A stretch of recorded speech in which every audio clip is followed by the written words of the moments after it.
बच्चे जैसे ग्रुप बड़े होते जाते हैं तो उनमें अपनी पहचान की एक दृढ़ता आती है। उस दृढ़ता को अगर कोई संशय में बदल दे, उसका समाज पे क्या असर होगा, ये एक बड़ी गंभीर विषय है। ये मेडिकली रिकॉग्नाइज्ड है, जेंडर डिस्फोरिया, और वो ग्रेजुअली फेड आउट हो जाता है।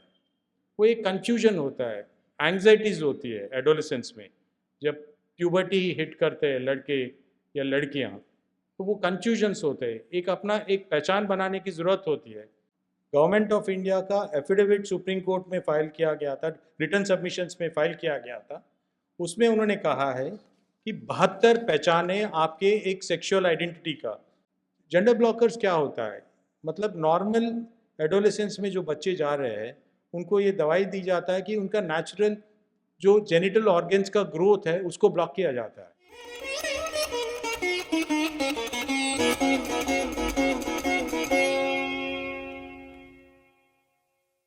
नमस्कार, गुरुभ्यो नमः। यहाँ पे जो विषय पे मुझे बोलने के लिए आमंत्रित किया गया था, एक बहुचर्चित विषय है, खासकर पढ़े लिखे यंग एडल्ट्स के बीच में।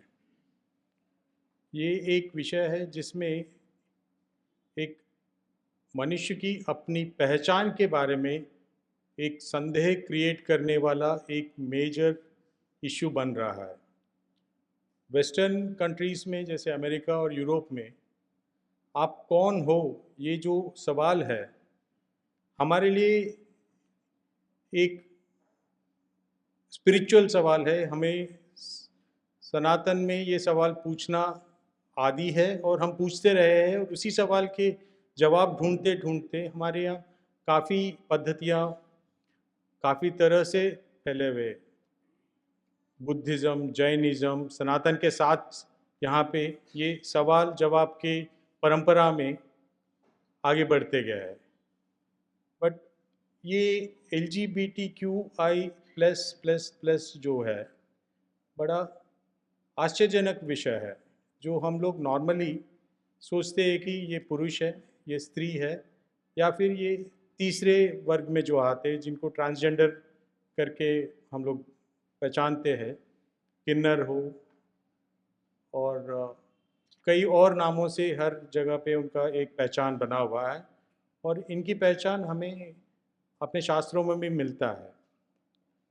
जैसे अर्जुन को श्राप ग्रहित होते हैं तो वो ब्रह्मनला बन जाते हैं, शिखंडी भी आती है, तो फिर हमारे यहाँ ये परिस्थिति है, तो हमारे लिए इसमें कोई आश्चर्यजनक बात नहीं है। और जहाँ तक मेरी समझ में है, संस्कृत भाषा में तो वो तीनों लिंग की उपयोग होती ही भी है।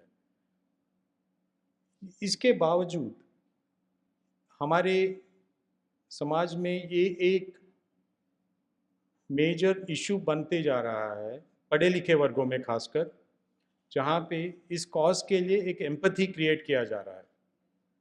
ये एम्पैथी क्रिएट करने वाले कौन हैं और उनके पीछे क्या सोच और विचारधारा है, इस पे मैं थोड़ा सोचने लग गया, क्योंकि ये थोड़ा मेरे को अजीब सा लगा कि ये वेरी नेचुरल चीज़ है, जो बच्चा पैदा होते ही हमारे यहाँ लक्ष्मी जी आई है, राम जी आए, यही अनाउंस करते हैं, तो उससे हमें समझ में आ जाता है कि घर में लड़का हुआ है कि लड़की हुई है। तो उसके अलावा कुछ है तो हम उनको भी एक्नॉलेज करते हैं, बट ग्रोन अप बच्चों में ये संशय पैदा करना कि आप कौन हो, आप लड़के हो लड़की हो, इस विषय में एक चीज़ मैं बताना चाहता हूँ कि बच्चों को जब 4-5 साल के वर्ष के हो, लड़के हो या लड़कियाँ हो, हमारे यहाँ माँ अपने दुलारे को या लड़की को लड़के के वेश धारण करवाती है, या लड़के को लड़की के वेश धारण करवाना सहज है, क्योंकि वो पूरा जो अपने प्यार है उसमें वो निखारने में लगाते हैं। लेकिन बच्चे जैसे ग्रुप बड़े होते जाते हैं तो उनमें अपनी पहचान की एक दृढ़ता आती है। उस दृढ़ता को अगर कोई संशय में बदल दे, उसका समाज पे क्या असर होगा, ये एक बड़ी गंभीर विषय है।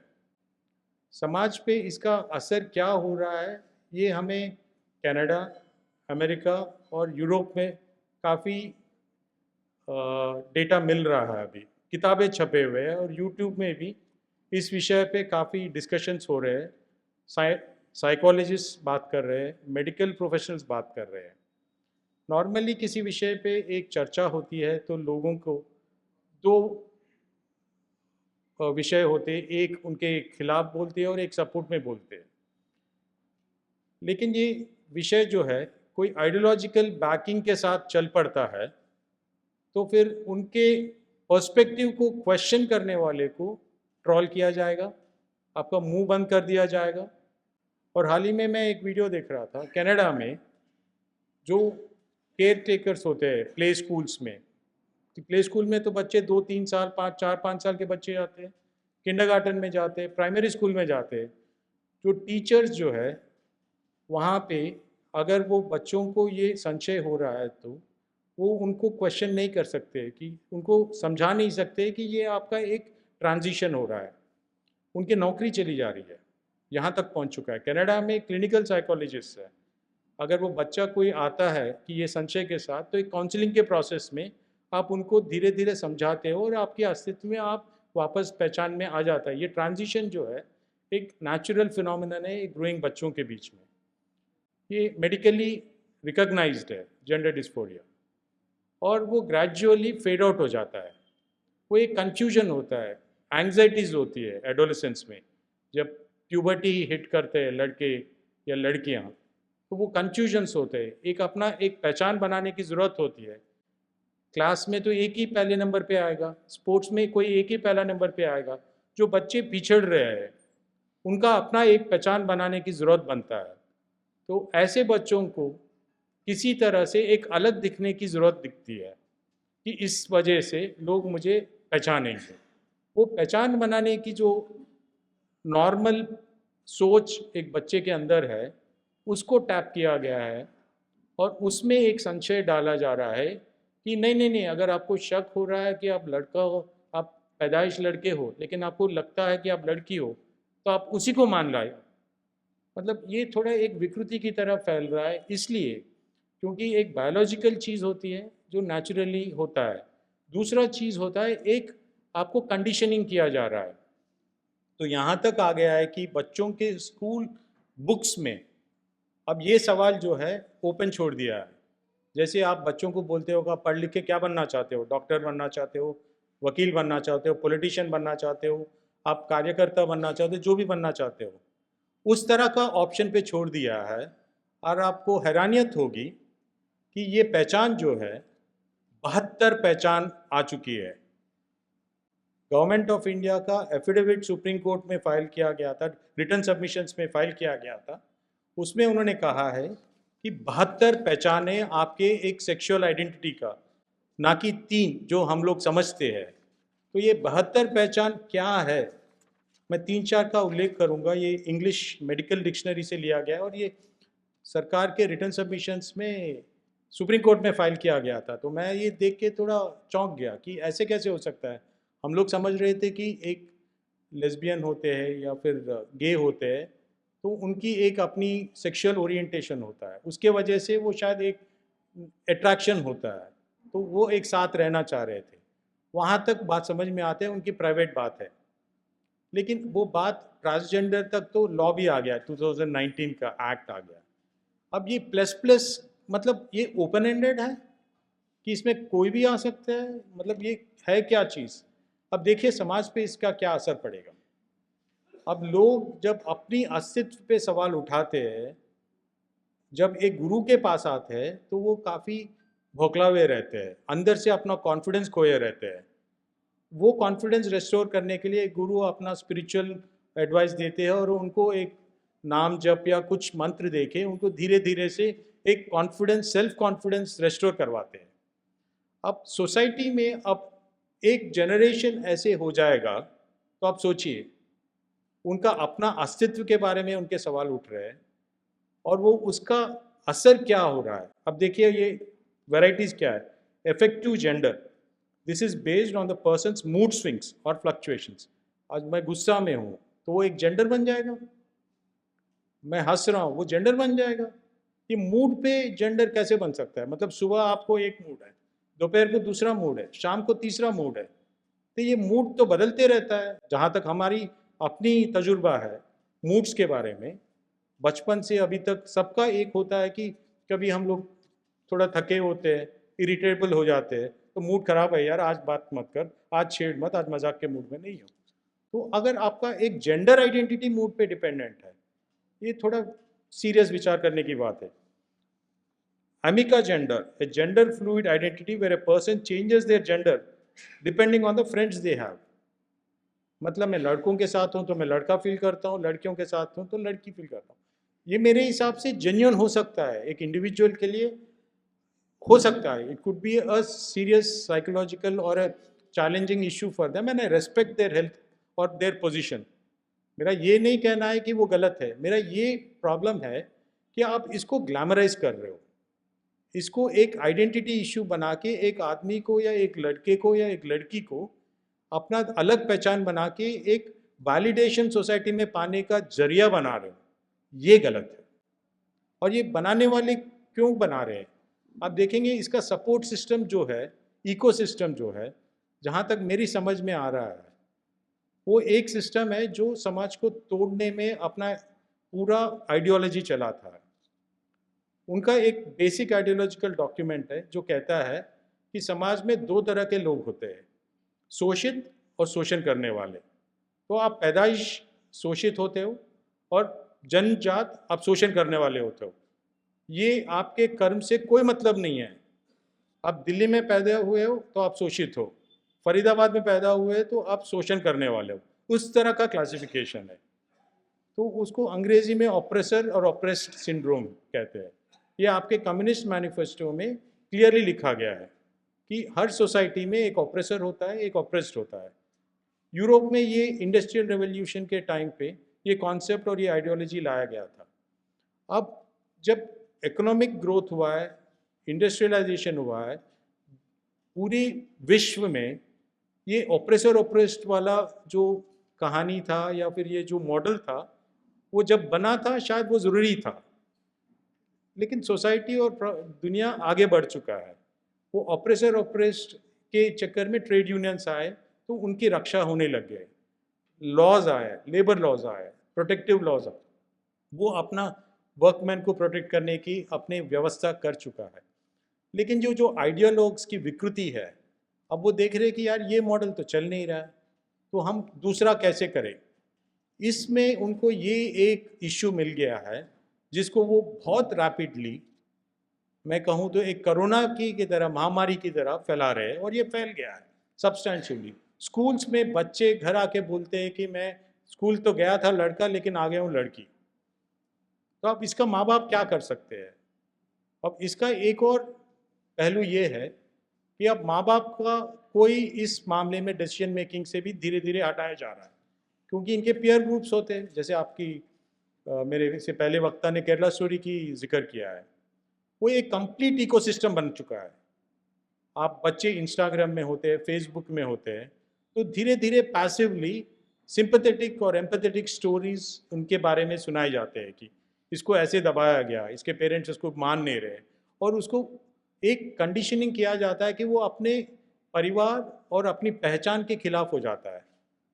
और उसके बाद जो है उनके पीयर ग्रुप्स जो है उनको सपोर्ट देने की दावत देते हैं कि वो कहते हैं कि हम आपके साथ खड़े रहेंगे, आप पेरेंट्स से दूर भी हो जाओ, कोई दिक्कत नहीं है।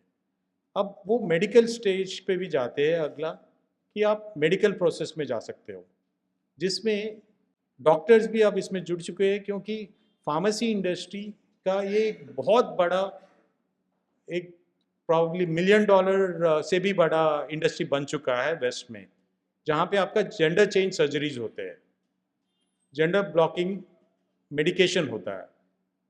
जेंडर ब्लॉकर्स क्या होता है, मतलब नॉर्मल एडोलेसेंस में जो बच्चे जा रहे हैं उनको ये दवाई दी जाता है कि उनका नेचुरल जो जेनिटल ऑर्गन्स का ग्रोथ है उसको ब्लॉक किया जाता है। ये मेडिकल इंटरवेंशन जो हो रहा है 10, 12, 14, 15, 16 साल के बच्चों पे हो रहा है। अब देखिए आप, हमारे इर्द गिर्द हम लोगों ने सब ने देखा होगा IVF क्लिनिक्स कितने खुले हैं। इसकी वजह क्या है, जो भी वजह है हम समझते हैं, ग्रोन अप्स है, उसके अलावा जो लोग इस आईवीएफ प्रोसीजर्स में जाते हैं उनके शरीर पे, खासकर हमारे माताओं और बहनों के ऊपर जो बीतता है, मैंने देखा है उनके हार्मोनल चेंजेस के वजह से उनके बॉडी के कैल्शियम लेवल्स बहुत ड्रॉप करते हैं। 40-45 की उम्र में उनको घुटनों का दर्द आता है, because they are very harsh on the body.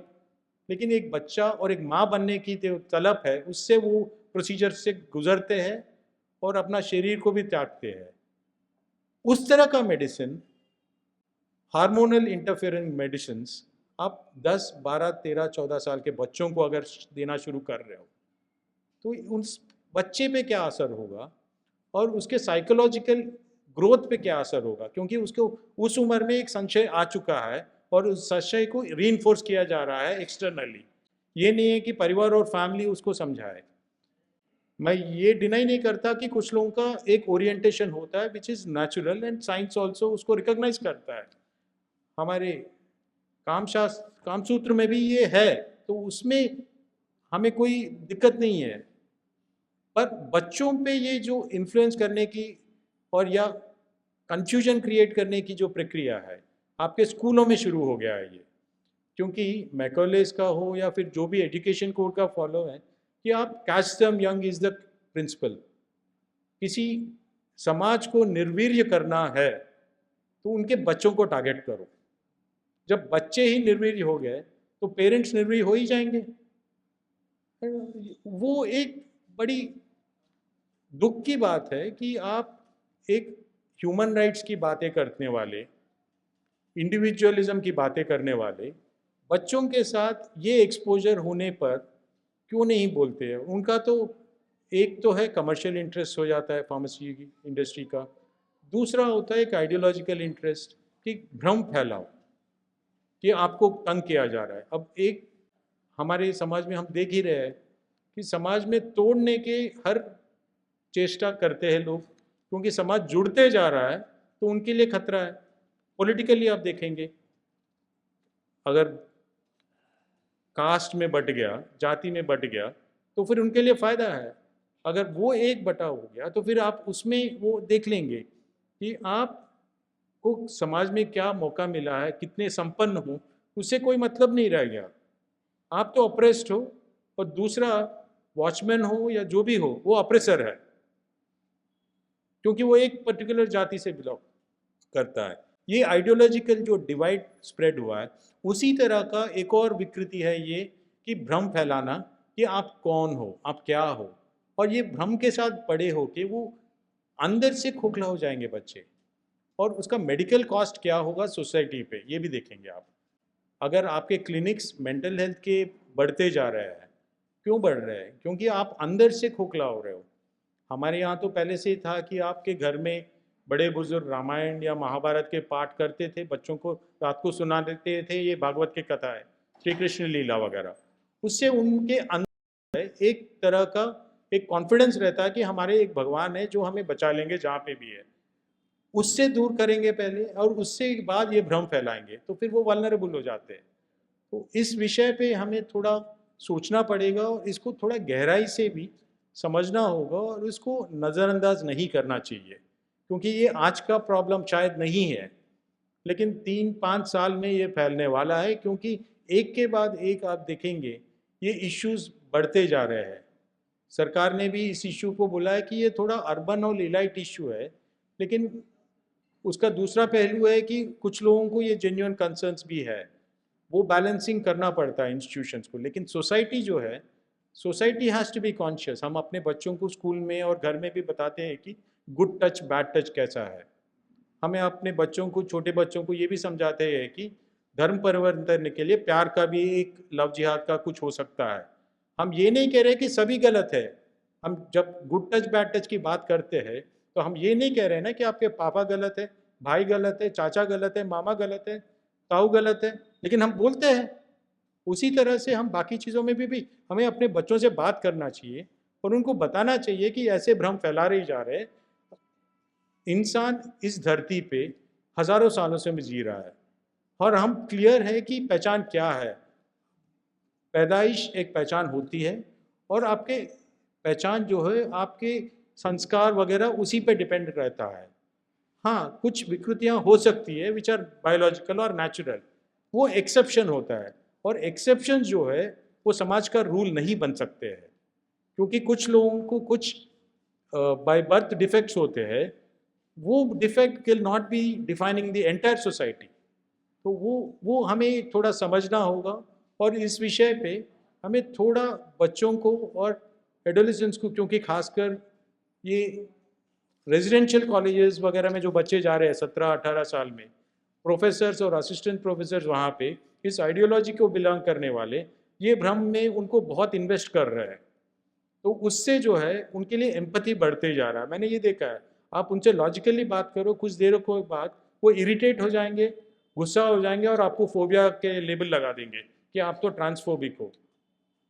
भाई आप बात करके समझने की तो कोशिश करना चाहिए ना, वो चेष्टा नहीं कर रहे। इसका मतलब एक एडिक्शन लेवल पे चले जाते हैं, जब वो दूसरी बात सुनना नहीं चाह रहे और वो अंदर से क्लोज हो रहे। तो इस विषय पे मेरे ख्याल से हम सबको थोड़ा वेस्ट के एक्सपीरियंस से देखना होगा, और इसी के पे मटेरियल ऑनलाइन मिल रहा है, तो वो मटेरियल को थोड़ा देखेंगे, सुनेंगे डिस्कशंस को, तो हम अवेयर होंगे। अपने अवेयरनेस ही हमें बचा सकता है। धन्यवाद।